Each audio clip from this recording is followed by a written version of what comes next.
आपण बघत आहात AKP न्यूज मराठी. आपला आवाज आपली ताकद. सबस्क्राइब करा, शेअर करा, लाईक करा. AKP news Marathi. नाशिक येथे रामकुंडावर धार्मिक पूजा विधीसाठी गेलेल्या ओझरचा एक तरुण पुराच्या पाण्यात वाहून गेल्याची घटना घडली.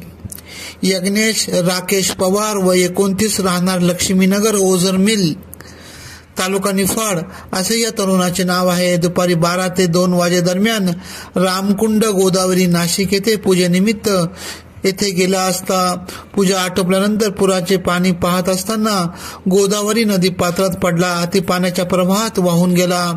तो ओझर येथील लक्ष्मीनगरमध्ये राहत होता. त्याने नाशिक येथे डिप्लोमा केला होता. त्याचे वडील एकलारा येथे नोकरीस होते. त्यांचे 1 वर्षापूर्वी निधन झाले असताना त्यांच्या जागेवर त्याला अनुकंपा तत्वावर नोकरी लागणार होती. त्यासाठी त्याने भुसावळ येथे ज्युनियर इंजिनियरचे प्रशिक्षण घेत होता.